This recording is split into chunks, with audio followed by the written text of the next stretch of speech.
Hey guys, NASCAR Racing 57 here. Here we have a NASCAR Denny from the 2022 Wave 5.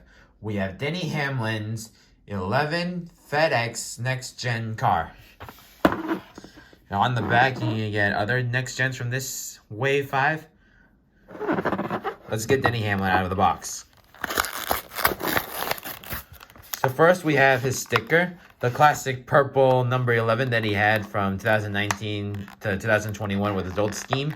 His name, FedEx Express, and a line that goes from purple to orange.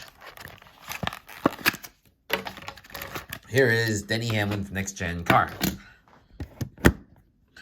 So Denny's car went from being mostly white to having a purple top with usually white to the sides. On the roof is now a white number 11 with an orange border, while on the sides has his classic purple number 11 that he drove from 2019 to 2021, the paint scheme that he drove in.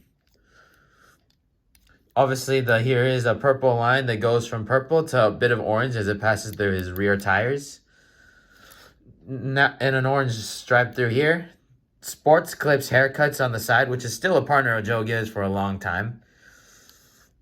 And obviously, the Next Gen cars are a bit rounder, so yeah. On the back, FedEx.com/deliver with Toyota. I'll give you a 360 view of Denny Hamlin. And that's about it. Well, guys, thanks for watching this episode, and many more episodes will come out soon. Thanks for watching, and please subscribe.